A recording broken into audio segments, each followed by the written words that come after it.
Hindi cinema की एक ऐसी अभिनेत्री थीं जिन्हें पहली ही फिल्म से इतनी लोकप्रियता मिली कि वो देखते ही देखते लाखों दर्शकों के दिलों की धड़कन बन गई।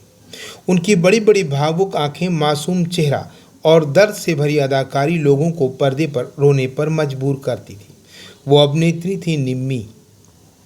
राज कपूर की फिल्म से शुरुआत करने वाली निम्मी ने दिलीप कुमार, भारत भूषण, अशोक कुमार, राज कपूर जैसे बड़े सितारों के साथ काम किया। लेकिन उनकी जिंदगी केवल सफलता और शोहरत की कहानी नहीं थी। इसमें संघर्ष था, भावनाएं थीं, अधूरे सपने थे और एक ऐसी विरासत थी जो आज भी पुरानी हिंदी सिनेमा के चाहने वालों के दिलों में जिंदा है। तो आइए जानते हैं निम्मी के जीवन और फिल्मी सफ़र की पूरी कहानी, उनके कैरियर से जुड़ी कुछ खास बातें और उनके अंतिम दिनों की भावुक दास्तान। निम्मी का जन्म 18 फरवरी 1933 को उत्तर प्रदेश के आगरा में हुआ था। उनका असली नाम नवाब बानो था। उनका परिवार फिल्मों और अभिनय की दुनिया से जुड़ा हुआ था। उनकी मां भी अभिनय से संबंध रखती थी, इसीलिए कला और अभिनय का माहौल उन्हें बचपन से ही मिला था। हालांकि निम्मी का बचपन बहुत आसान नहीं था। कम उम्र में ही उन्होंने अपनी मां को खो दिया। इस दुखद घटना ने उनके जीवन को गहराई से प्रभावित किया। बाद में वो अपने रिश्तेदारों के साथ रहने लगी। किस्मत ने उनके लिए कुछ और ही सोच रखा था। जिस लड़की ने शायद कभी ये नहीं सोचा होगा कि वह हिंदी फिल्मों की बड़ी अभिनेत्री बनेगी, वही आगे चलकर 1950 के दशक की सबसे लोकप्रिय अभिनेत्रियों में शामिल हो गई। निम्मी की जिंदगी का सबसे बड़ा मोड़ तब आया जब उनकी मुलाकात हिंदी सिनेमा के महान अभिनेता और फिल्मकार राज कपूर से हुई।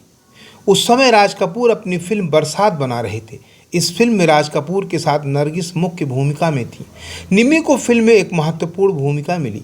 कहा जाता है कि राज कपूर ने ही नवाब बानो को नया फिल्मी नाम दिया निम्मी। साल 1949 में रिलीज हुई बरसात न केवल एक बड़ी सफल फिल्म बनी, बल्कि निम्मी के लिए भी सफलता का दरवाज़ा खोल गई। दर्शकों ने उनकी मासूमियत, सुंदरता और भावनात्मक अभिनय को बहुत पसंद किया। उनकी आंखों में एक अलग तरह की उदासी और गहराई दिखाई देती थी। यही भाव आगे चलकर उनकी सबसे बड़ी पहचान बनी। बरसात के बाद निम्मी रातों रात चर्चित हो गई। हिंदी फिल्म जगत को एक नई और अलग अंदाज वाली अभिनेत्री मिल चुकी थी। बरसात की सफलता के बाद निम्मी के पास फिल्मों के प्रस्ताव आने लगे। उन्होंने उस दौर के कई बड़े कलाकारों और निर्देशकों के साथ काम किया। साल 1950 के दशक में निम्मी का नाम हिंदी फिल्मों की लोकप्रिय अभिनेत्रियों में लिया जाने लगा।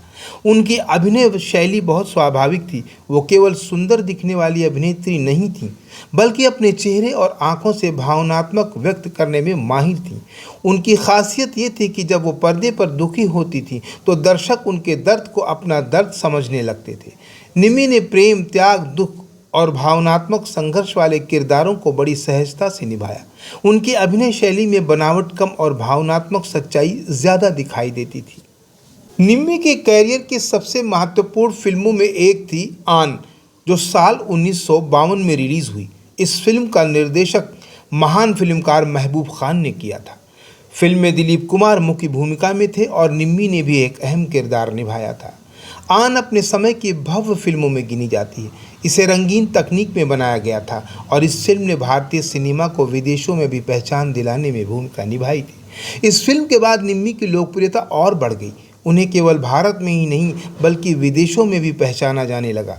निम्मी के बारे में एक मशहूर किस्सा ये भी बताया जाता है कि विदेश यात्रा के दौरान प्रसिद्ध हॉलीवुड अभिनेता एरोल फिल्कन उनकी सुंदरता और व्यक्तित्व से बहुत प्रभावित थे। ये घटना उस दौर में भारतीय सिनेमा के लिए एक गर्व की बात मानी जाती थी। निम्मी ने हिंदी सिनेमा के महान अभिनेता दिलीप कुमार के साथ कई फिल्मों में काम किया। उनकी प्रमुख फिल्मों में दीदार, दाग, अमर और आन जैसी फिल्में शामिल हैं। दीदार में निम्मी ने भावनात्मक अभिनय से दर्शकों का दिल जीत लिया। फिल्म की कहानी प्रेम, बिछड़ने और दर्द के इर्द गिर्द घूमती थी। निम्मी के चेहरे के भाव और उनकी संवेदनशील अदाकारी फिल्म की खासियत बन गई। फिल्म दाग में भी उनका अभिनय काफ़ी सराहा गया। उस दौर में निम्मी और दिलीप कुमार की जोड़ी को दर्शक बहुत पसंद करते थे। निम्मी के अभिनय में एक खास बात थी, वो अपने किरदार को न केवल निभाती थीं बल्कि उसके दुख और भावनाओं को महसूस करती हुई दिखाई देती थी। साल 1955 में आई फिल्म उड़न खटोला निम्मी के कैरियर की यादगार फिल्मों में शामिल हुई। इस फिल्म में उनके साथ दिलीप कुमार थे। फिल्म की कहानी कल्पना, प्रेम और रोमांच से भरी हुई थी। निम्मी ने इस फिल्म में एक अलग तरह का किरदार भी निभाया। उनकी खूबसूरती और अभिनय ने फिल्म को खास बना दिया।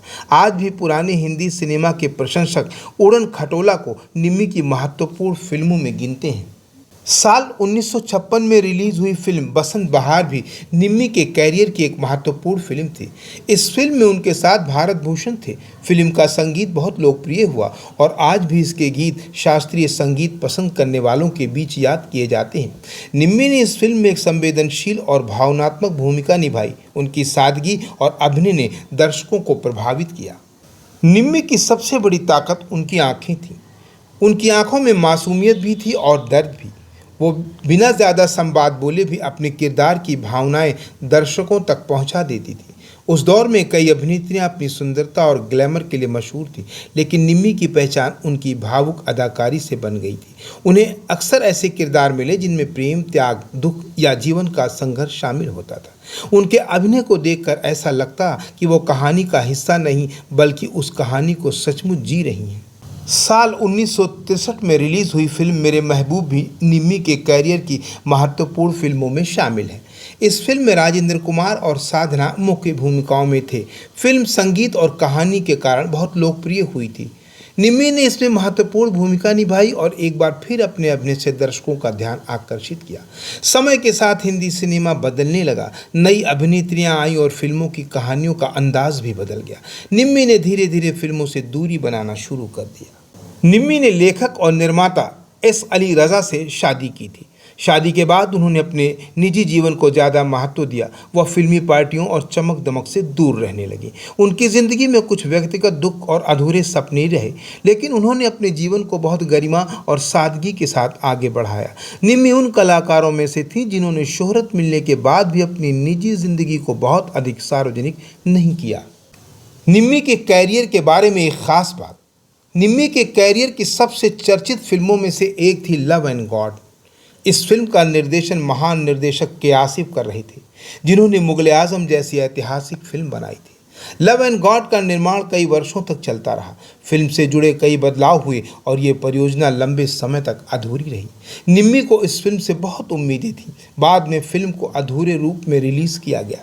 ये फिल्म निम्मी के फिल्मी जीवन की अंतिम अध्याय में महत्वपूर्ण फिल्म मानी जाती है। अपने जीवन के अंतिम वर्षों में निम्मी की तबीयत ठीक नहीं रहती थी। वो लंबे समय से स्वास्थ्य संबंधी परेशानियों से जूझ रही थी। 25 मार्च 2020 को मुंबई में उनका निधन हो गया। वो 87 वर्ष की थी। उनके निधन की खबर से फिल्म जगत और पुराने हिंदी सिनेमा के प्रशंसकों में शोक की लहर दौड़ गई। उनके निधन के साथ हिंदी सिनेमा के स्वर्णिम दौर का एक और महत्वपूर्ण अध्याय समाप्त हो गया।